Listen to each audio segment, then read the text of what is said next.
Alumnus IAIN Palopo, Nurul Aulia, ditemukan tewas di areal persawahan Desa Bolong, Kecamatan Walenrang Utara, Kabupaten Luwu. Bagaimana kisah dan kronologinya?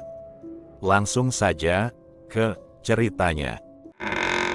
Edwin Jenner.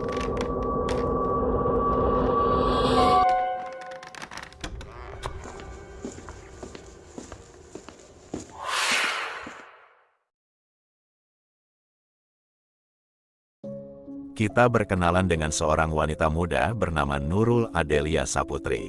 Dia berusia 22 tahun dan berasal dari warga Cilalang, Kabupaten Luwu, Sulawesi Selatan. Nurul tinggal bersama neneknya karena kedua orang tuanya sedang merantau ke Batam dan Kalimantan untuk bekerja. Nurul adalah alumni IAIN Palopo dengan jurusan Manajemen Bisnis Syariah di Fakultas Ekonomi dan Bisnis Islam. Pada bulan Agustus tahun 2023 yang lalu, Nurul berhasil meraih gelar dalam pendidikannya tersebut. Setelah lulus, Nurul pun memiliki kegiatan lain, yaitu mengikuti kursus komputer. Pada hari Senin, tanggal 12 Februari tahun 2024, sekitar jam 8 pagi, seperti biasa, Nurul berangkat dari rumahnya menuju tempat kursus komputer. Pada pagi itu, Nurul berangkat menggunakan kendaraan umum sekitar jam 11 siang menuju tempat kursus komputernya. Setelah kursus selesai, Nurul memberikan kabar kepada keluarganya bahwa dia sedang dalam perjalanan pulang ke rumah. Namun, hingga sore tiba pada jam 16, Nurul belum juga kembali ke rumah. Keluarga menjadi khawatir dan segera mencari informasi tentang keberadaan Nurul. Mereka menghubungi saudara, teman-teman semasa kuliah, dan juga teman-teman di tempat kursus komputernya. Sayangnya, tidak ada satupun yang mengetahui keberadaan Nurul. Malam semakin larut, namun keluarga masih belum mendapatkan kabar mengenai keberadaan Nurul. Akhirnya, pada malam itu keluarga Nurul memutuskan untuk melaporkan kepolisian tentang orang yang hilang. Keesokan harinya, pada hari Selasa tanggal 13 Februari tahun 2024, sekitar jam 6 pagi, warga Desa Bolong di Kecamatan Walerang Utara dikejutkan dengan temuan tubuh seorang wanita. Wanita tersebut mengenakan baju abu-abu dan celana pink, rambutnya berwarna sebahu, dan tidak ada identitas diri yang ditemukan.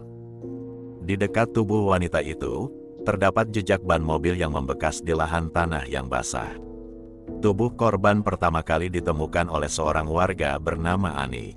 Ani yang terkejut dengan temuannya segera memberitahu warga sekitar, dan dengan cepat, orang-orang mulai berkumpul di tempat temuan tersebut. Kejadian itu segera dilaporkan kepada pihak kepolisian setempat.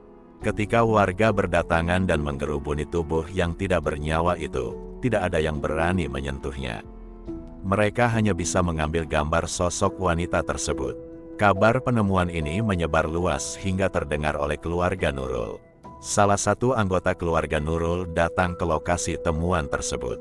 Tangisan pecah saat keluarga melihat sosok wanita itu, yang ternyata adalah Nurul Adelia Saputri yang sebelumnya dilaporkan hilang. Tidak berselang lama, pihak kepolisian tiba di lokasi temuan tubuh korban. Mereka segera mengkonfirmasi kepada keluarga, dan dengan berat hati, keluarga membenarkan bahwa wanita itu adalah Nurul. Keluarga sangat terpukul dengan kejadian tersebut. Nurul ditemukan dalam kondisi yang sangat mengerikan. Selain itu, tidak ditemukan barang-barang pribadi milik korban seperti ponsel dan laptop. Saat polisi melakukan pengecekan pada tubuh Nurul, mereka menemukan luka lebam pada bagian wajah dan luka tikaman pada dada sebelah kanan. Dengan kondisi tersebut, Nurul diduga kuat menjadi korban pembunuhan. Kepolisian akhirnya membantu Bu Nurul ke RSUD Sawari Gading Kota Palopo untuk dilakukan pemeriksaan lebih lanjut. Dari kejadian ini, polisi segera mengumpulkan informasi dan bukti-bukti dari pihak keluarga, tetangga, dan juga teman-teman Nurul. Menurut kesaksian tetangga korban Nurul, biasanya dia pergi dengan mengendarai motor atau kadang-kadang diantar oleh seseorang. Namun, saat pulang dari kursus, Nurul lebih sering menggunakan kendaraan umum. Sementara itu, menurut kesaksian dari teman-temannya, pada hari yang Nurul menghilang, Nurul sempat mengirimkan foto ketika berada di dalam mobil, sedang dalam perjalanan pulang ke rumah. Foto tersebut dia kirimkan melalui WhatsApp Group, dan dari situlah terakhir kali Nurul memberikan kabar.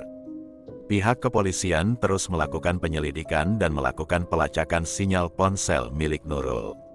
Namun, dalam kasus ini, tidak mudah bagi polisi untuk mengungkap kasus kematian Nurul. Setelah waktu yang cukup, polisi akhirnya berhasil mengungkap identitas dari terduga pelaku dalam waktu 3 hari.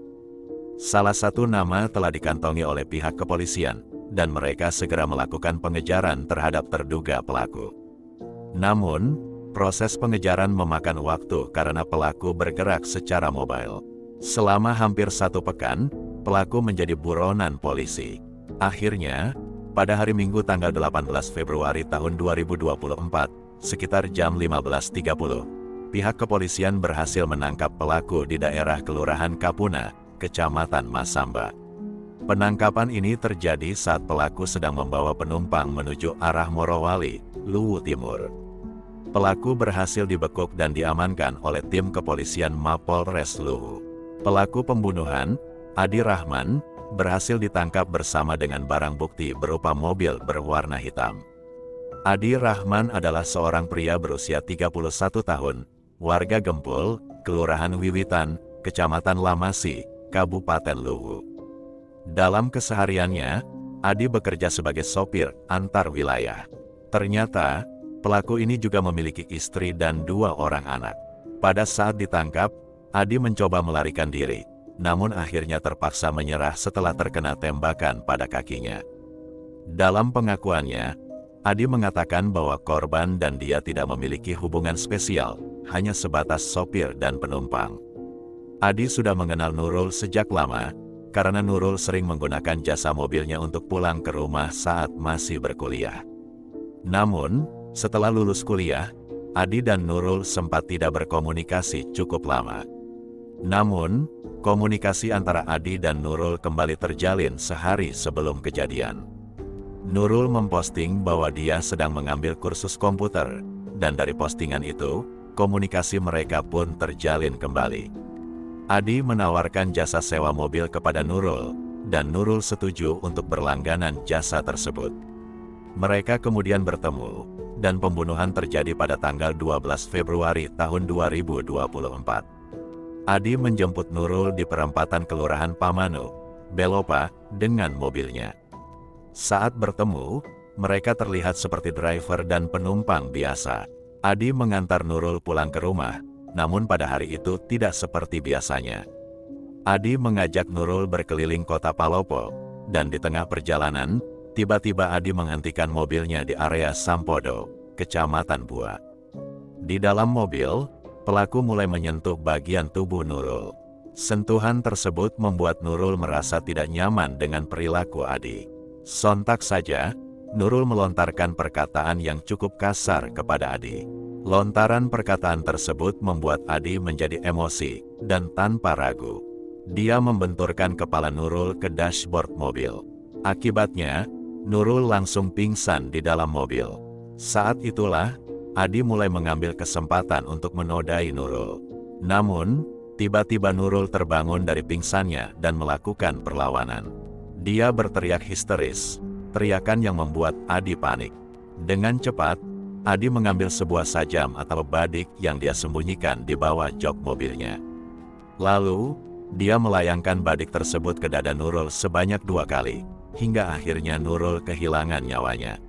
Setelah melihat bahwa Nurul sudah tidak bernyawa, pelaku, Adi, memutuskan untuk berputar-putar sambil membawa tubuh Nurul yang sudah tidak bernyawa. Hingga pada malam hari sekitar jam 19, pelaku memilih area persawahan di Desa Bolong. Setibanya di sana, Adi segera melemparkan tubuh Nurul keluar dari mobil dan meninggalkannya begitu saja. Dia kemudian segera melarikan diri. Tubuh Nurul tergeletak di sana hingga keesokan harinya ditemukan oleh warga sekitar. Pada saat dilakukan interogasi terhadap Adi, alasan mengapa dia tega membunuh Nurul, dia hanya terdiam dan mengaku menyesali perbuatannya. Atas perbuatannya, Adi Rahman dijerat dengan pasal berlapis, termasuk pasal 338 KUHP, pasal 365 ayat 3 KUHP pidana, dan pasal 285 KUHP pidana. Pelaku dihadapi ancaman hukuman 20 tahun.